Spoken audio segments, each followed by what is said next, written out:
Bienvenue dans ce nouvel épisode du Marathon du podcast. Je suis vraiment très heureux de te retrouver aujourd'hui pour te partager encore une réponse à une question qu'on m'a posée. Je trouve que c'est vraiment chouette de partager ça avec toi. Je trouve que c'est vraiment chouette de ce petit rendez-vous journalier sur des questions du coup parfois plus ou moins spécifiques. Et en tout cas, ce que j'aime bien, ce que j'apprécie profondément, c'est de te partager un petit peu ma vision, mon expertise, voilà. Et tu vois, j'espère que tu le vois, si tu l'as regardé sur YouTube ou si tu l'as entendu, si tu as écouté sur les anciens épisodes sur le podcast, que je te partage vraiment de manière pleine et authentique les choses auxquelles je pense. Aujourd'hui, du coup, c'est Aurélie qui m'a posé une question et qui m'a dit Jérémy, est-ce pertinent selon toi de chercher à développer sa visibilité en 2023 en dehors d'Internet? Et si oui, comment on peut faire ça? Entre parenthèses, Aurélie me dit carte de visite, flyers, journaux, papier, télé, radio, ainsi de suite. Donc je trouve que c'est une question qui est assez intéressante parce que la visibilité, c'est le nerf de la guerre, c'est-à-dire que une entreprise, elle peut proposer l'offre la plus incroyable, elle peut proposer l'expérience la plus astronomique, tout ce que tu peux mettre les termes les plus fantastiques derrière. Si t'as pas de visibilité, si personne sait que tu existes, si personne sait ce que tu fais, et si tu peux pas aider les personnes du coup à répondre à un besoin, ton entreprise ne fonctionne pas.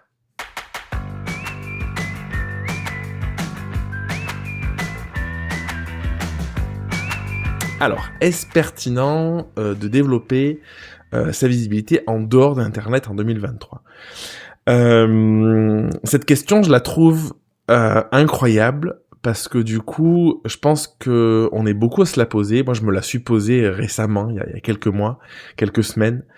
On est dans un monde où finalement, on a cette croyance que on n'est plus rien sans Internet d'une certaine manière. En tout cas, bon, peut-être que j'exagère un peu, mais derrière cette idée de se dire que c'est Internet, les choses, comment ça se passe, qu'on n'a plus de repères et tout ça, je pense que ça a été d'autant plus amplifié avec ce qui s'est passé ces dernières années, où on avait moins de liens physiques avec les gens et plus de liens virtuels.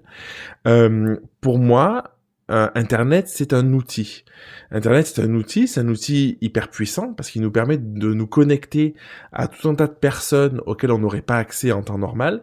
Ça nous permet d'avoir un accès à l'information qui est assez incroyable aussi. Donc ça, c'est vraiment quelque chose de chouette. On peut se former aujourd'hui. Là, aujourd'hui, tu t'écoutes mon podcast ou tu me regardes en vidéo sur YouTube grâce à Internet. Donc c'est quelque chose de fantastique et c'est quelque chose de fantastique pour sa communication parce que il y a 20, 30, 50 ans ou plus que ça, du coup pour communiquer, on n'avait pas d'autre moyen que le bouche à oreille de manière assez restreinte, et puis après éventuellement de la publicité et choses comme ça. Donc ça c'est la première chose, c'est de voir Internet à mon sens comme un outil. Est-ce que c'est pertinent d'être en dehors d'Internet, ou pas? De mon point de vue, oui carrément, parce que justement comme c'est qu'un outil, c'est pas forcément le meilleur outil. C'est-à-dire que ça peut être le meilleur outil en fonction de son business, mais c'est pas forcément le meilleur outil. Et ce qui se passe, c'est que comme toujours, il n'y a pas les outils, il n'y en a pas un outil qui est meilleur qu'un autre, ou qui est bon, ou qui est pas bon.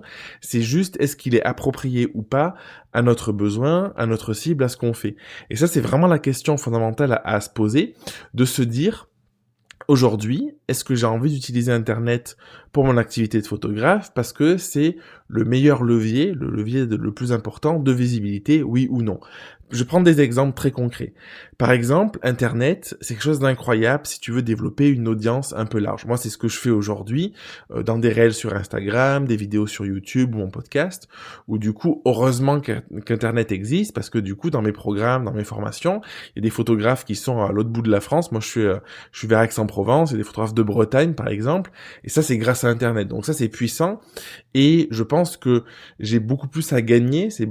L'intérêt, il est beaucoup plus fort pour moi, pour mon activité, de communiquer sur Internet, de créer une audience, de créer tout ça, que d'aller mettre des flyers dans des boîtes aux lettres autour de chez moi, parce que du coup, il y a des personnes qui seraient intéressées par mes services, par mes offres, ou peu de monde. À l'inverse, je fais de la photo corpo, je fais du portrait, je communique zéro, quasiment, j'exagère, mais en tout cas, je communique pas sur les réseaux sociaux. Le seul endroit où je communique, c'est sur un site internet et un peu de blogging. Donc, c'est vraiment important de se questionner là-dessus, parce que internet c'est génial, mais internet c'est hyper ouvert. Donc, est-ce que ta cible, tu envie d'avoir une cible qui est présente sur internet? Est-ce que ta cible elle est loin et du coup c'est bénéfique d'utiliser internet aujourd'hui parce que ça te permet de toucher une cible qui est loin? Ou est-ce qu'à l'inverse, ta cible elle est plutôt de proximité? Ensuite, si elle est de proximité, est-ce qu'il faut utiliser Internet ou pas? Ça va dépendre de plusieurs facteurs.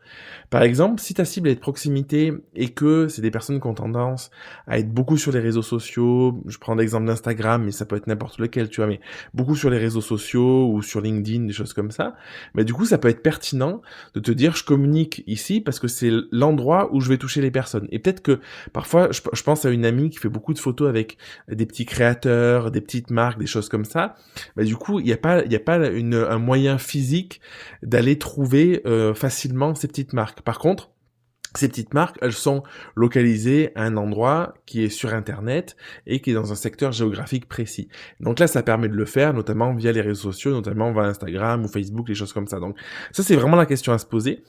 Et du coup, si à toutes ces questions, tu réponds par non, a priori, la chose qui est la plus pertinente pour toi, du coup, Aurélie qui me posait la question, pour toi qui m'écoutes, c'est de te dire, est-ce que je pourrais pas développer quelque chose sur le plan physique de proximité? Moi, je pense que c'est la chose la plus puissante qui existe de développer un réseau de proximité. Aurélie, dans ta question, tu me dis, c'est quoi tes conseils? Est-ce qu'il faut des flyers? Est-ce qu'il faut des cartes de visite? Est-ce qu'il faut des choses comme ça? Moi, je crois pas trop aux cartes de visite. Je pense que ça peut être pratique de la donner comme ça. Je pense que c'est beaucoup plus puissant aujourd'hui de connecter à quelqu'un en réel et de lui laisser son compte Instagram ou d'échanger sa fiche de contact ou une adresse mail, quelque chose comme ça, qu'une carte, parce que la carte, tu vas la perdre et tout. Moi, j'ai fait du tri là, dans des papiers, j'ai trouvé des cartes de visite d'un ami, la carte elle a 12 ans, je crois, un truc comme ça. Bon, bah, je savais même plus où elle était, quoi. Donc, voilà, je suis pas trop carte de visite.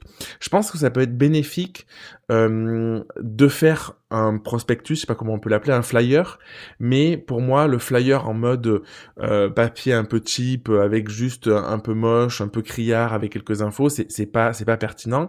Si aujourd'hui je devais faire un flyer vraiment complet, je ferais un recto verso, un format un peu sympa, un demi A4 par exemple, je crois qu'on appelle ça un A5 d'ailleurs, un petit A5 avec vraiment accès, chose qu'on fait pas souvent sur un flyer, accès bénéfices, mettre en avant la promesse vraiment, à qui ça s'adresse, qu'on comprenne clairement à qui ça s'adresse, qu'est-ce qu'on peut retirer de ma solution, de ma séance photo, qu'est-ce que ça peut tirer, et en étant vraiment clair sur ces aspects-là, sur tous ces aspects un petit peu de communication, des points clés pour que la personne vraiment elle le voit et que ce soit suffisamment marquant pour qu'elle se dise pas juste bon ben c'est un flyer, je le prends, on verra bien, mais ça lui reste en tête en fait.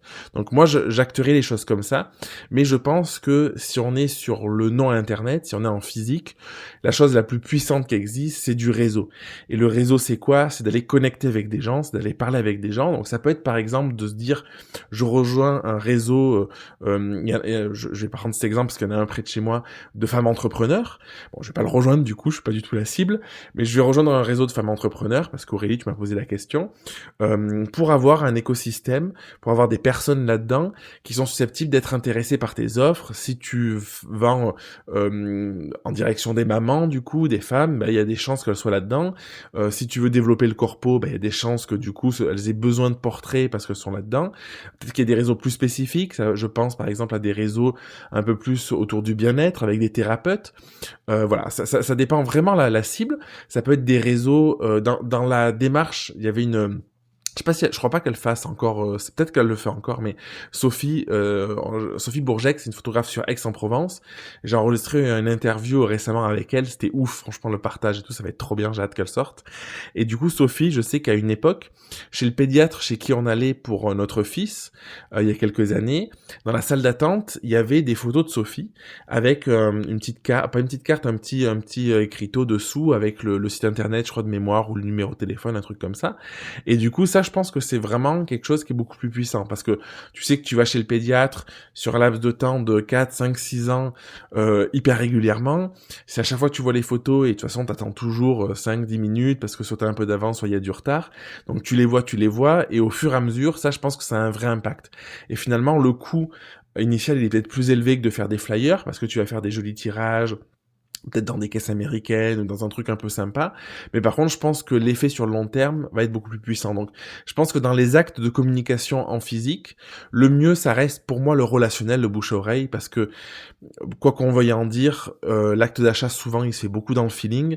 Et entre deux professionnels, avec des tarifs un peu cohérents, ou disons avec pas un écart trop important, je pense que la valeur connexion, la valeur confiance est hyper importante et joue énormément, rentre énormément en jeu. Donc moi c'est vraiment comme ça que je vois les choses, et donc je me questionnerai sur qu'est-ce qui peut avoir le plus d'impact, quelles actions, si on veut voir quelque chose de matériel, quel type de contenu peut avoir le plus d'actions. À une époque, je l'ai pas fait, je sais pas si c'est une bonne idée parce que je l'ai pas testé, mais je m'étais dit, je voulais développer les séances famille, et je m'étais dit, plutôt que de faire des flyers, des choses comme ça, je voulais vraiment proposer un petit dépliant autour justement de la famille, mais pas axé viens faire une séance photo famille. L'idée c'est d'en parler dedans, mais que ce soit une accroche qui soit vraiment, qui permette de connecter avec les familles, avec les besoins, avec les questionnements que les familles se posent, des choses comme ça, et du coup ça peut être quelque chose de pertinent. Autre chose qu'on peut faire du coup en présentiel, c'est par exemple, au lieu d'organiser un concours sur Instagram, admettons sur les réseaux sociaux, d'organiser un concours avec des professionnels dans sa ville, ou avec plusieurs lots peut-être de divers professionnels, et le but c'est de se faire connaître, et pourquoi pas récupérer des mails, et puis après les envoyer. Enfin, il y a plein de choses à faire en réalité, physiquement. Le plus simple, et ce qui coûte rien, c'est juste d'aller discuter avec des gens, et je pense que ça coûte rien, et c'est le plus puissant. Je pense que vraiment sur le fait que ça ancre une idée précise dans la tête de la personne, et qu'elle nous oublie pas, et qu'elle y pense des années, peut-être qu'un jour elle fasse affaire avec nous, ben, je trouve que ça c'est quelque chose de pertinent, parce que Internet, Aurélie, pour répondre à ta question aussi, il y a quand même ce côté contenu Kleenex, où du coup, ben déjà, il faut tomber sur ton contenu. Donc, si tu fais des articles de blog, il faut utiliser du référencement pour que les gens te découvrent, parce que c'est pas tout d'écrire des articles, si personne les trouve, ça sert à rien. Et en ligne, ça reste du contenu Kleenex globalement sur les réseaux sociaux, où une fois que tu l'as fait, quelques minutes après, la personne, elle a vu, elle a oublié, tout au plus, peut-être quelques heures ou quelques jours après, mais souvent, voilà, c'est quelque chose qui passe, et c'est quelque chose qui, sur le long terme, demande une certaine rigueur. C'est quelque chose de très efficace, hein. Je dis pas le contraire. Je trouve que communiquer, c'est pour ça que je disais, c'est des outils hyper puissants. Mais par contre, si tu y es plus, t'existes plus. Alors que si t'as rencontré quelqu'un en présentiel, en physique, t'as connecté avec la personne, t'as eu un échange d'un numéro de quelque chose, rien ne t'empêche, même 6 mois après, d'envoyer un petit numéro pour dire salut, comment ça va, j'ai pensé à toi. Et du coup, tu vas avoir une vraie connexion directe avec la personne. Donc, vraiment, moi aujourd'hui, je fais le choix de rester sur les réseaux sociaux pour la partie business, formation, tout ça. Je le fais un petit peu avec mon site internet sur la partie corpo, portrait, mais ce que je développe surtout en off du coup, parce que c'est quelque chose d'invisible, c'est vraiment du relationnel, c'est vraiment du bouche-oreille, c'est vraiment le fait de parler de mes offres, de connecter, notamment en corpo par exemple avec les entreprises avec qui je travaille. Mais du coup je vais lancer un petit truc, soit j'ai une nouvelle idée d'offre, soit il y a une possibilité de faire ci, soit si t'entends parler de ci ou de ça, bah du coup tu peux en parler à quelqu'un d'autre ou me le dire, et du coup ça crée du maillage, ça crée du relationnel qui est à mon sens beaucoup plus puissant et qui permet de faire plus de business. Et je finirai du coup cet épisode de podcast par une petite parenthèse, parce qu'il va sortir juste avant que ça démarre. J'organise vendredi une masterclass sur la photo corpo, donc c'est un événement qui est payant, hein, bien évidemment. C'est une masterclass, on commence à 9h30, ça se finira vers 15h, 16h, sûrement qu'on va un peu traîner, donc c'est la journée avec une petite pause à midi.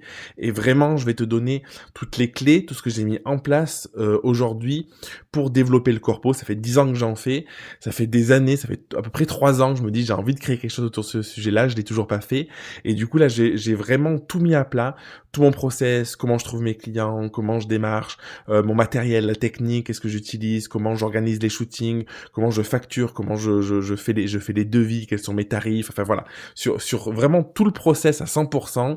Si t'as déjà suivi une formation avec moi, tu sais que je suis hyper transparent et que je partage tout, et du coup ça se passe vendredi matin à 9h30. Je mettrai le lien en description aussi si tu veux aller voir ça, donc sur le podcast ou sur YouTube, tu le trouveras. Et du coup, pour terminer, merci Aurélie pour ta question. J'ai vraiment des questions qui sont chouettes dans ce marathon du podcast. Donc ça, c'est vraiment plaisant de pouvoir avoir ce type de contenu. J'espère que ça t'inspire, toi qui me regardes, que ça te donne soit des idées, des choses à développer, soit que voilà, que ça t'apporte quelque chose en tout cas. Et je te donne rendez-vous demain pour un prochain épisode du marathon du podcast.